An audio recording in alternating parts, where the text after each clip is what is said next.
Bonjour et bienvenue dans le podcast de la Botanique du Cœur, un nouveau format que je vous propose chaque semaine pour prendre soin de vous en profondeur, un podcast pour comprendre et aller au fond des problèmes qui peuvent entraver votre apaisement émotionnel. Aujourd'hui, on va parler de comment apprendre à s'aimer quand on est hypersensible. On va explorer ensemble les défis que cela implique d'apprendre à s'aimer, mais je veux aussi vous partager des solutions pratiques pour transformer votre quotidien et votre rapport à vous-même. Dans ce nouveau format podcast, à travers chaque épisode, je vous partage mes réflexions personnelles, mes connaissances thérapeutiques et des outils pratiques de psychologue pour vous aider à cultiver un jardin du cœur riche, épanoui et serein. Chaque podcast aborde le thème du mois en cours sur la chaîne de la Botanique du Cœur et en ce moment, c'est le mois d'oser être soi et renforcer sa confiance. Vous trouverez d'ailleurs tous les podcasts de ce mois dans la playlist Oser être soi. Je suis psychologue et psychothérapeute et vous trouverez sur ma chaîne des outils pratiques avec des méditations et des hypnoses, mais aussi des conseils psy pour prendre soin de vous et de vos émotions avec amour, patience et bienveillance. Parce que comprendre ce qui nous retient, ce qui nous fait souffrance et les cercles vicieux qui nous bloquent dans notre vie, c'est une étape cruciale pour pouvoir permettre un véritable changement à l'intérieur de nous.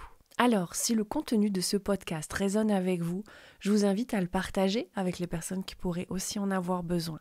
Parce que votre soutien à travers vos partages, vos petits pouces bleus et vos commentaires aide vraiment cette chaîne à grandir et je vous en remercie infiniment. Allez maintenant, installez-vous confortablement, il n'y a plus qu'à écouter et commencer à apprendre à vous aimer véritablement. Ce n'est un secret pour personne. S'aimer soi-même, quand on est hypersensible encore plus, peut souvent être un défi insurmontable. Pourquoi ? Parce que malgré un grand cœur et des qualités qui débordent, beaucoup ont du mal à se voir sous le même jour éclatant que celui sous lequel ils voient les autres. On se compare, on se sous-estime, et malgré toutes les belles choses qu'on fait, on a du mal à s'arroser d'amour et de reconnaissance. Dans ce podcast, nous allons explorer les racines de cette difficulté à s'aimer quand on est hypersensible. On va explorer pourquoi, malgré tout l'amour que nous pouvons donner aux autres, nous avons bizarrement beaucoup de mal à nous en donner à nous-mêmes. Et surtout, comment pouvons-nous commencer à transformer notre terre intérieure pour qu'elle devienne fertile et fasse pousser en nous de l'amour propre. Je vous promets que d'ici la fin de cette session, vous commencerez non seulement à comprendre les obstacles qui vous empêchent de vous aimer pleinement, mais vous allez aussi découvrir des techniques qui vont vous aider à nourrir votre jardin du cœur avec l'amour et la bienveillance qu'il mérite. Alors, êtes-vous prêt à apprendre à vous aimer vraiment, avec toute l'intensité que votre cœur hypersensible peut ressentir ? Si oui, je vous invite à prendre une profonde inspiration et à m'écouter avec bienveillance. Commençons par démêler deux concepts qui se ressemblent souvent, mais qui sont en réalité bien distincts. S'aimer soi-même et avoir confiance en soi. Pensez à l'amour de soi comme à l'eau nécessaire à un jardin. Sans eau, peu importe combien le soleil est brillant ou combien le sol est riche, le jardin ne peut pas pousser. Et de même, sans amour de soi, notre confiance en nous reste limitée, peu importe combien de succès ou de reconnaissance externe nous obtenons. En revanche, la confiance en soi, c'est un peu comme le soleil pour ce jardin. Elle nourrit et donne de l'énergie, elle permet aux plantes de se développer davantage et de s'épanouir.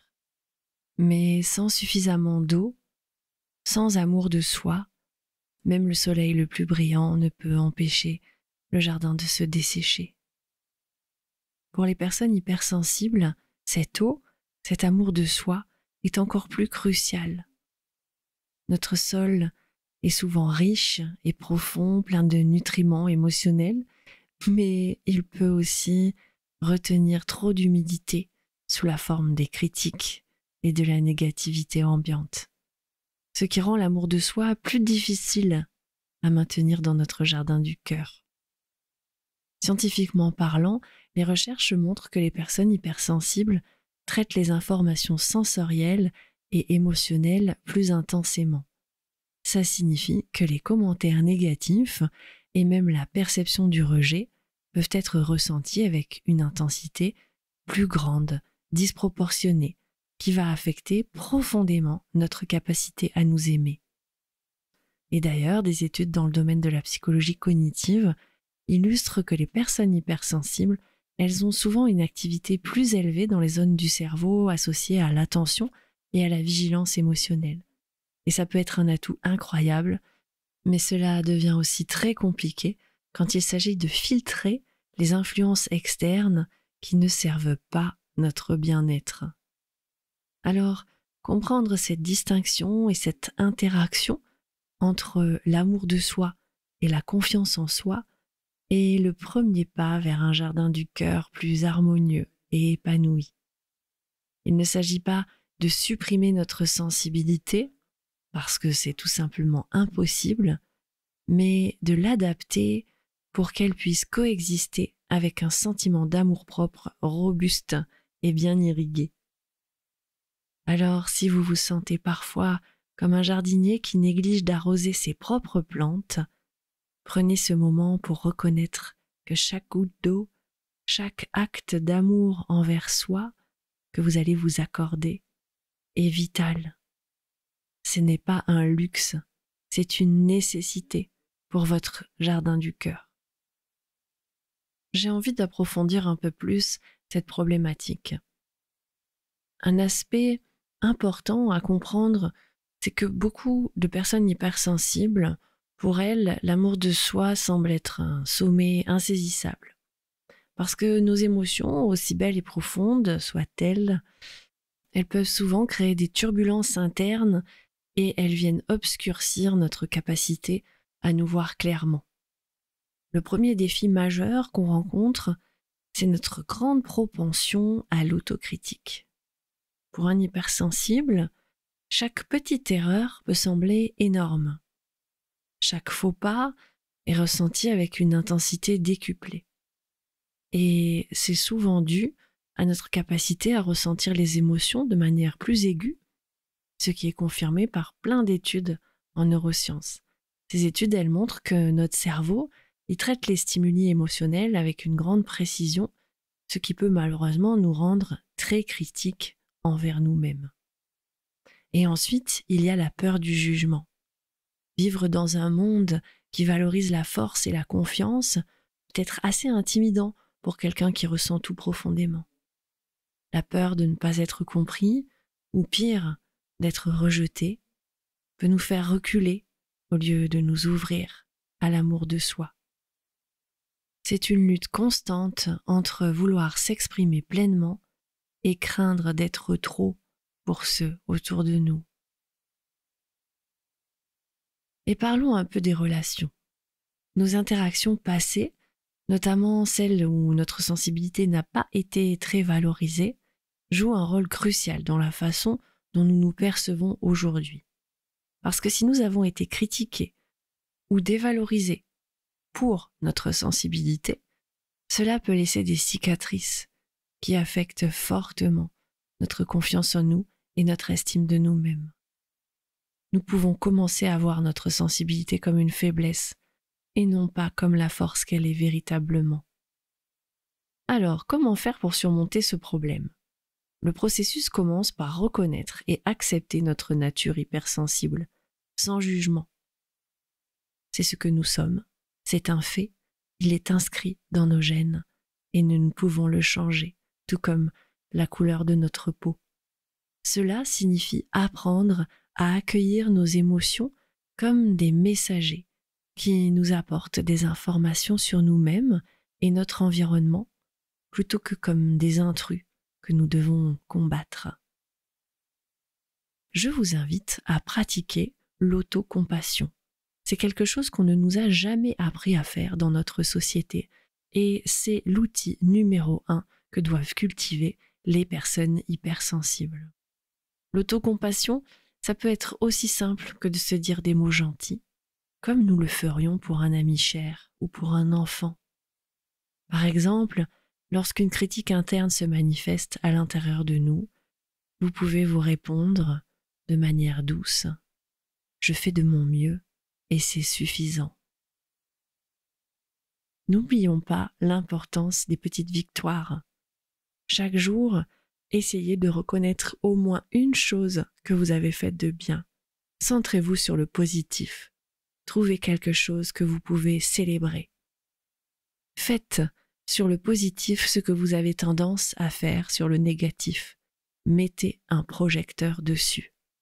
Cela peut être aussi simple que de vous être accordé un moment de calme, de repos, d'avoir écouté un de mes podcasts ou d'avoir terminé une tâche. Célébrez les petites victoires. En cultivant cette pratique, vous allez commencer à réparer peu à peu les fissures causées par l'autocritique permanente, par la peur du jugement et par les relations passées douloureuses. Ça va vous aider à construire un amour de vous-même plus solide, un amour qui peut nourrir et faire grandir votre jardin du cœur. Alors, comment arroser davantage votre jardin du cœur pour qu'il pousse mieux avec amour et bienveillance? La première chose à faire, c'est d'entrer en acceptation. C'est essentiel de s'accepter pleinement, d'arrêter de lutter contre qui nous sommes. Avec nos forces et nos fragilités, nous formons un ensemble. L'acceptation ne signifie pas la résignation, mais plutôt reconnaître et accepter, embrasser notre nature complète, en entier. Un exercice que j'aime beaucoup, c'est le miroir de l'acceptation. Chaque matin, en vous regardant dans le miroir, dites-vous quelque chose que vous acceptez sur vous-même, quelque chose que vous trouvez peut-être difficile à aimer. Ça peut être votre sensibilité, ça peut être votre tendance à vous inquiéter, ou même une caractéristique physique, et développer de l'acceptation pour ça, de la bienveillance. Et pour y arriver, il faut s'imaginer qu'en face de vous, vous avez votre meilleur ami ou votre enfant. Quand vous faites ce chemin de vous transposer à une autre personne, vous allez réussir à être dans l'acceptation pour l'autre. Et en faisant ce petit écart, vous allez voir que peu à peu, vous allez réussir à le faire pour vous-même. Parce qu'en développant de l'autocompassion, on va apporter de l'eau à une plante assoiffée. Moi, je vous invite à pratiquer des affirmations qui nourrissent votre cœur. C'est pour ça que souvent dans mes podcasts, je vous mets des affirmations et des mantras positifs. Par exemple, vous pourriez vous dire « C'est normal de se sentir submergé. Je m'offre de la patience et de la compréhension. » Vous pouvez noter certains mantras qui vous parlent beaucoup et les mettre dans un post-it dans votre portefeuille, ou bien si un vous parle particulièrement, vous pouvez opter pour le garder dans la poche. Intégrez des affirmations positives auxquelles vous croyez véritablement dans votre routine quotidienne. Un autre outil puissant que je vous recommande, c'est le journaling. Écrire pour être dans la thérapie. Ça aide à évacuer les pensées négatives et à renforcer les pensées positives car vous arrivez un peu mieux à voir ce qu'il se passe dans votre tête. Chaque soir, vous pouvez prendre un moment pour écrire 3 choses que vous avez aimées aujourd'hui. Et ça peut être des traits de caractère, des actions que vous avez entreprises, ou simplement des moments où vous vous êtes senti bien. Essayez de chercher 3 choses en vous, de vous, que vous avez aimées chez vous ce jour-là. Vous allez ainsi pratiquer activement l'autocompassion et l'amour de soi. N'oubliez pas de cultiver des limites saines. Elles sont comme les clôtures qui protègent notre jardin des nuisibles, et apprendre à dire non est une forme d'amour de soi. Ça signifie reconnaître et honorer vos besoins personnels avant de vous soucier des attentes des autres. ça ne fait absolument pas de vous une personne égoïste. Bien au contraire. Si quelque chose ne vous convient pas, donnez-vous la permission de refuser poliment. Et enfin, je vous conseille de pratiquer la gratitude. C'est un peu comme fertiliser son jardin. La gratitude, elle nous aide à voir ce qui est déjà beau et fonctionnel dans notre vie et dans notre être. Pratiquer la gratitude en reconnaissant les petites choses qui font de chaque journée quelque chose d'unique et de spécial. Et vous pouvez aussi reconnaître quelles sont les petites choses qui font de vous une personne unique et spéciale. En intégrant ces petites pratiques dans votre vie, vous allez faire grandir l'amour de soi pour le faire devenir une source constante de force et de réconfort dans votre jardin du cœur. Avant de nous quitter, je voudrais vous laisser avec quelques pensées à méditer. L'amour de soi n'est pas un projet à accomplir du jour au lendemain. C'est un jardinage du cœur qui nécessite attention et soin constants. Et chaque petit geste d'acceptation, chaque petit mot d'autocompassion, chaque limite que vous allez mettre en place, c'est un acte de jardinage du cœur. Alors, je vous encourage à bien prendre soin de votre jardin du cœur avec des petites routines quotidiennes. Si vous avez trouvé ce podcast utile, n'hésitez pas à le partager avec d'autres qui pourraient aussi en bénéficier. Abonnez-vous à la chaîne si ce n'est pas déjà fait et laissez-moi un petit commentaire pour me donner votre ressenti après cette écoute. Merci d'avoir été avec moi aujourd'hui. Prenez soin de vous et rappelez-vous que vous méritez d'être aimé, non seulement par ceux qui vous entourent, mais surtout par vous-même. À bientôt pour continuer de prendre soin de vous et de vos émotions avec la botanique du cœur.